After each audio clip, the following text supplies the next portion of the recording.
Hello, I'm Ian Sisach. I was the software engineer in charge of the software algorithms. Hello, my name is Vincent Moria. I'm the manager of the team. Hello, my name is Martin. I was in charge of the admin. It's the pick and place filling station. So what we did, we made the code from tier portal, then we made a digital twin model of it, and then we made a SCADA system of it. So when you operate it in manual mode, the first step is to extend the feed cylinder. So when you press that, when it's in manual mode, it extends the feed cylinder. Then the second step was to extend the pickup cylinder. And then the third step was to grip. The fourth step was to retract the pickup cylinder. And then the fifth step was to extend the linear traverse cylinder.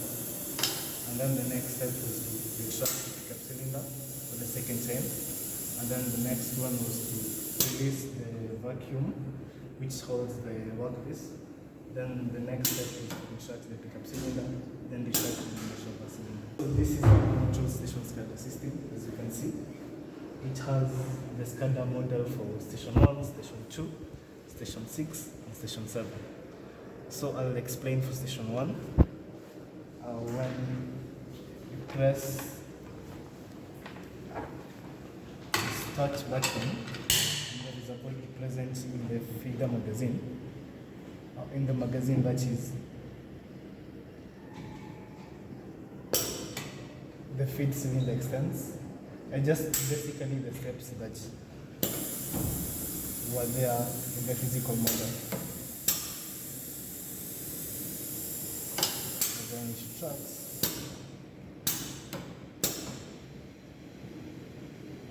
We made an Amatrol station SCADA system. It has an overview about it, and it contains the SCADA system for station 1, station 2, station 6, and station 7. So going back to station 1, when you press the start button, its LED changes to red. When you press the stop button, it changes color to a bright red, indicating that you've pressed the stop button. When it is in manual, as it is right now, you can see there is manual on. And then when you press auto, you can see the auto is on and it changes color to red, to green. So when we press the start button, it starts the process. So for the workpiece is checked on the orientation, and secondly we can see there's a sensor here which checks the height for the workpiece. So for the current cycle for the operation, it is on the manual mode, so we shall go step by step. So the first step, it checks the orientation, the height.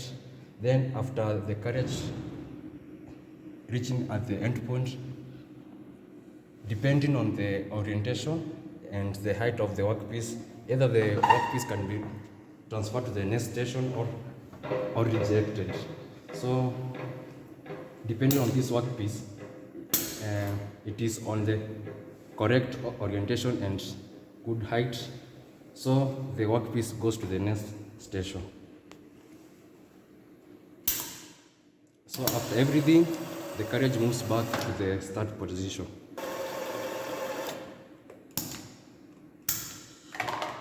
So now we can see the workpiece has been rejected due to the bad height and the orientation. So here is just an overview of our SCADA system, which represents our second station. So basically here we shall see every step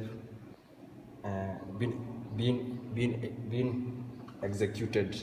So for the first step, you can see the carriage is moving forward. So afterwards the lift cylinder lifts up. Afterwards you can see, depending on the workpiece being on good orientation or height, either way the workpiece is transferred to the next station or rejected.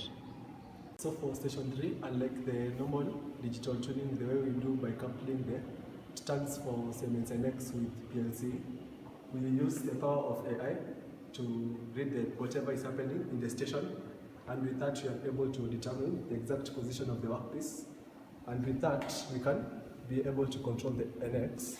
So how we do that, we use SCADA. You can see from the workpiece we have a green tag, and also here we have a blue tag. So with that you can be able to get the angle relative to the angle of the green part relative to the blue part. So as the workpiece moves, we are able to determine the exact angle, hence the position of the workpiece. So now I'll demonstrate how the AI camera is in sync with Siemens NX. Step 1, Step 2, Step 3, Step 4, Step 5. As you see, we are operating in manual mode. Now we move 90 degrees. The workpiece is ejected to the next station. The transfer cylinder retracted. So now we are at station 4. For station 4, we are also using AI to monitor the position of the workpiece instantaneously. So we'll witness the perfect synchronization of the physical machine with Siemens NX. I will press the start button once. We expect the workpiece to move to the sorting cylinder.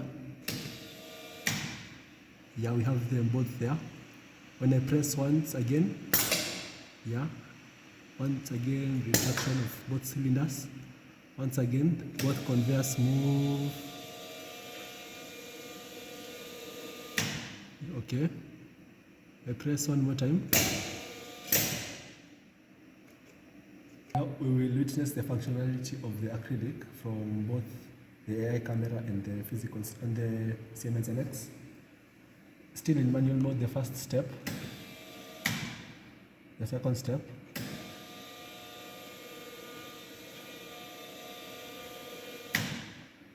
the third step. Station right now.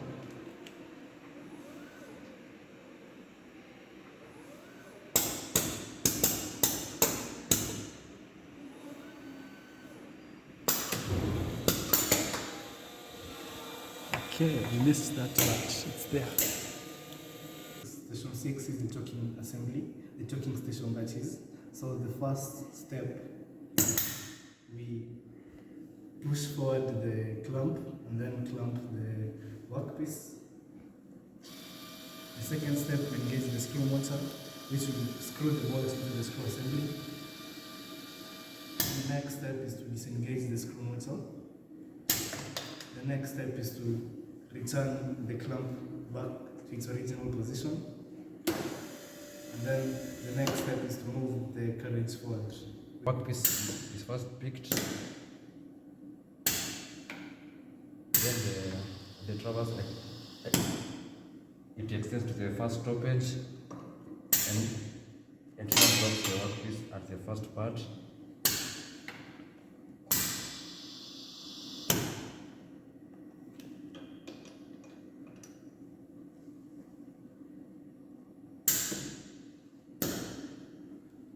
So the process still continues. So for the second workpiece, it is stored in the second part.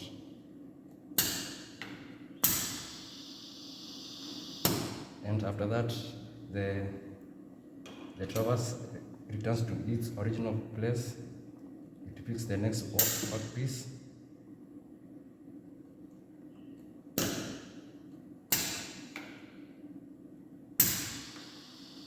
It extends to the third stoppage and drops the workpiece.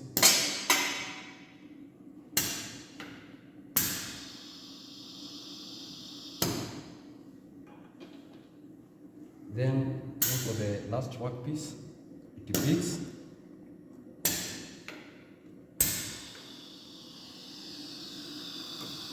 and the traverse extends to the last stoppage, which is the first part. It releases the workpiece. So after that, the traverse returns to its original position. So this is our project, the Amatrol Mechatronics system. What we did basically, we used PLCs for station 1, 2, 6 and 7 to program and to send the signals to a digital twin model and also to make a SCADA model out of them. And then for stations 3 and 4, we used camera, this camera. Now we incorporated AI to actually to use color recognition, this the blue chip, and then the green, like it recognizes these two different colors, and then sends the signals to the digital twin model in NX. So I'll take you through the protocols that we used for the communication. Throughout the system, you can come have a look here. So the PLC 1200 was responsible for controlling station 1 and station 2. And the protocol that we used there is Profinet. Yeah, and the interface is Ethernet, as you can see. Yeah, and for station 3 and 4, we used the USB server. It is in charge of converting the USB to Ethernet interface, and the protocol that we used for communication is OPC-UA. Yeah, and for the other two stations, station 6 and 7, we used a PLC 1500 to program the stations.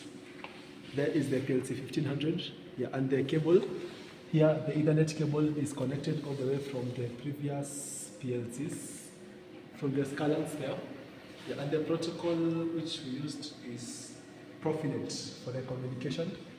And everything can be monitored from a central computer, which was in charge of communicating NX, the camera, and everything. We have the scalars and the PLC 1200 and the ET200. For the PLC 1200, because it does not have many inputs and outputs, so we used an extra ET200 to wire our station, and also we used a PLC 1500, and because for the PLC 1500 it has very many input channels, so basically here we do not use an external ET200 to wire our station. So simply this is our DB which we used to wire our cables for the easier way to connect it to the stations. So this is the program for the first two stations. Yeah, it's the one which was used to control the PLC 1200. Yeah, you can open another random network. Yeah, and these are the functions which we used to simplify the code, to make the code more lean, more compact. Yeah, and for the station 6 and 7, we used functions heavily to make the code have a better appearance, and because the PLC 1500 was in charge of handling the logic for integrating the Siemens NX and the physical station. At the same time, it was in charge of acting as a bridge between the AI code and the physical station. Yeah, I'll open all of them one by one, and we'll just scroll through the code so briefly. Yeah, so this is the code for station 6 and 7. Yeah.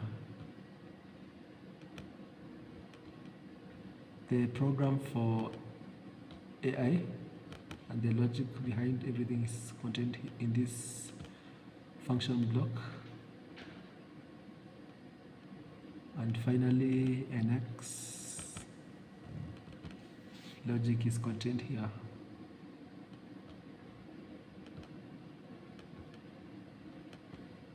Since we have two different PLCs, we may have a need to communicate or to send data between one PLC and the other. So we used the put get block, which is in network 27. Yeah, here.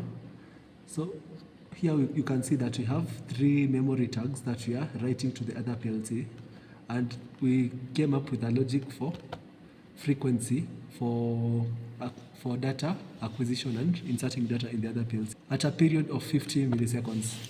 This is our code for the AI algorithm. When I press start play, that is,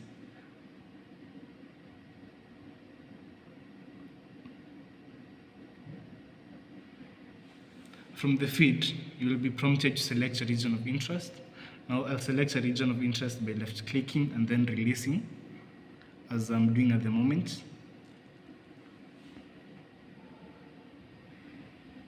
And then OPCA communication will have to be determined whether it is established or not. And then to send our signals from the Python to tier portal, we'll use a color recognition algorithm which detects the distance and the angle from between the blue and the red, between the blue and the green workpiece.